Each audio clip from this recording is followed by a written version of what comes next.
In 2002, thousands of black security officers guarded Los Angeles' most prestigious buildings. Nearly 70% were African American, working in isolation and under constant harassment while securing the economic engine of Los Angeles. The Service Employees International Union began organizing to bring these workers into a union, but they faced a challenge. The union needed to rebuild trust with the black community, still hurt by the loss of union janitorial jobs in previous decades.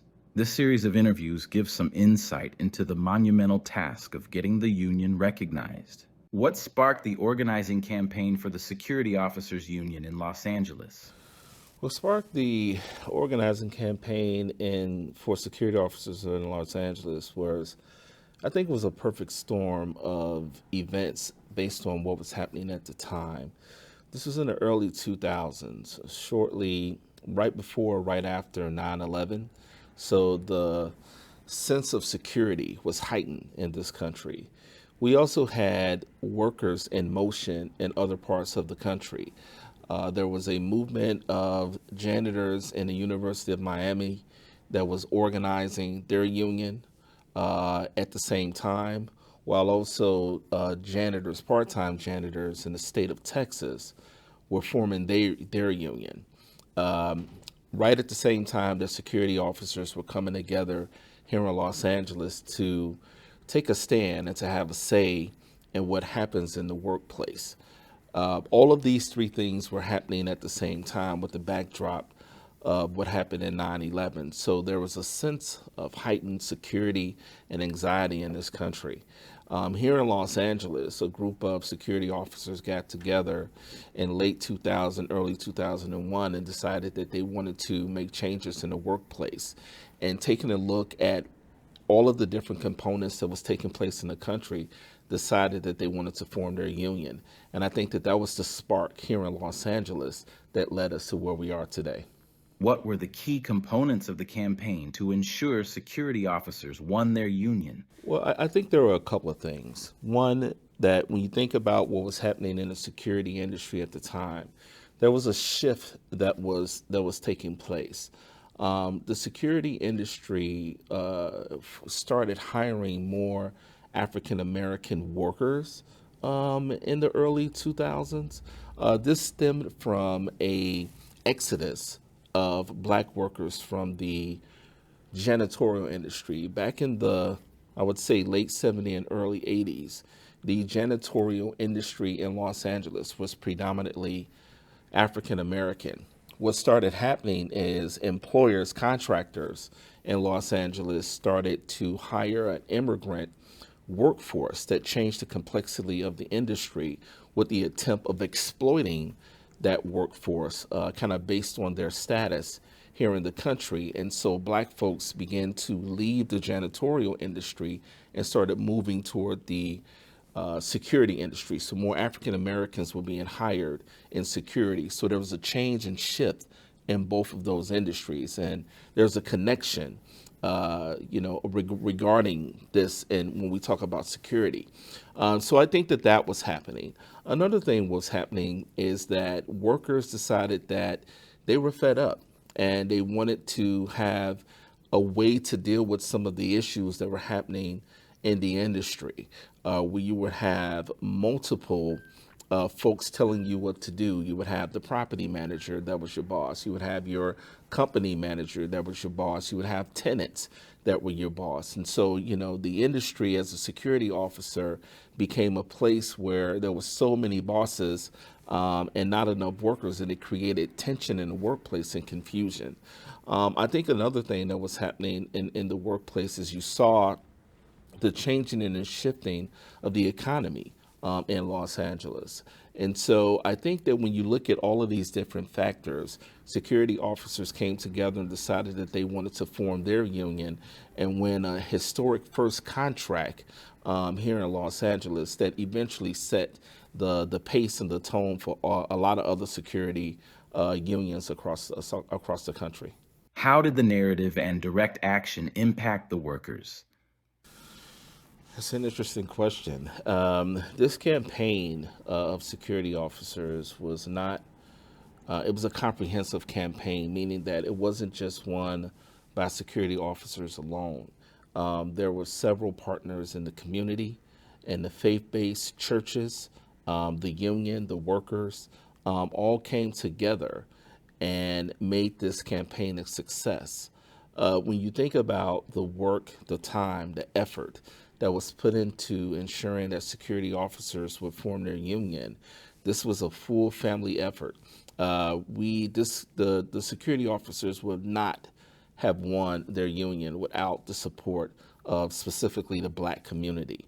The Black community really came through and supported these security officers in every single way, whether that was having through a delegation and marching on the boss at the building, whether that was a direct action and having rallies and marches in the street, whether that was in the churches, speaking to congregations, to folks in the community about the issues that security officers were facing, and dealing with the issues that were happening in the workplace.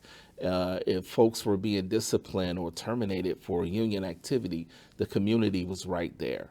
And so this campaign, this comprehensive campaign, is one of many examples of how to comprehensively approach worker issues through a community lens that's based in the faith-based community. When it all comes together, then there's really no way that you can't win. And the SOLA campaign, which is Security Officers United in Los Angeles, Local 2006, it's called Local 2006 because that was the year that the union won recognition. It was a 5-year fight from 2001 into 2006 before they won recognition of their union. And so when we talk about the different components, the narrative, the direct action, it was a direct result of the support of our pastors and reverends in the community, our community partners, and the security officers in the union. What made the comprehensive campaign approach effective? I believe that the collective Los Angeles community, Black community, is what made it effective. Everyone stood together in support and in solidarity of these security officers forming their union. I think the Black community, Dr. Maulana Karenga and others fully supported the efforts of security officers speaking truth to power, telling their stories about the issues that was happening in the workplace. I think it spoke loud and clear, and it got the attention of the general public here in Los Angeles.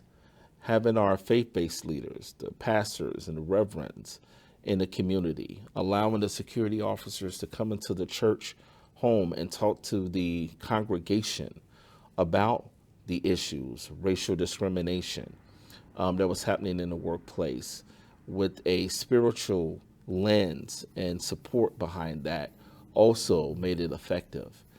And then I think the unions, right? This was the largest organizing campaign of Black workers at that time, with a narrative around Black workers working to protect multi-billion-dollar properties, but they were making poverty wages and being treated with utter disrespect. So when you take the community, when you take our religious leaders, when you take the workers that decided to come together and to move into action, those are the components that made this campaign very successful. Next year will mark the 20th anniversary of this historic campaign. What do you see in the future of this industry? That's a great question. We're in a different time right now when we think about security. When you talk about AI, when you talk about robotics, when you talk about the future of what it means to patrol and protect, the times are different. And I think that as an industry, the industry needs to move with the times. And so security officers need to be prepared to be able to maneuver through the latest technology, and to be able to think about what the future of the industry is going to entail. I feel really good and honored and proud to say that when we look at this industry, while it is fairly young in terms of union recognition, It has really good workers who understands what it means to protect, what it means to provide great customer service, and what it means to be a security officer, specifically a black security officer here in California, and even more so in Los Angeles. So I think that there are some challenges in front of us, but there are some great opportunities. There are several thousands of non-union security officers who want to be a part of the union because they see the benefit and what it means for racial justice, for economic justice, and to have a voice in the workplace. So I think while there are some challenges in front of us, I think the future is pretty bright. When we talk about the security industry, I'm just looking to be a part of it and to be able to help any way that I can.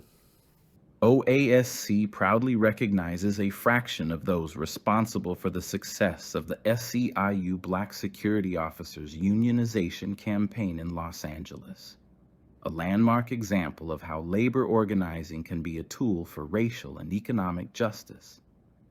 It not only transformed the lives of thousands of black security officers, but also reshaped the labor movement's approach to addressing systemic inequality. Its impact continues to inspire campaigns that prioritize equity, dignity, and the empowerment of underrepresented workers.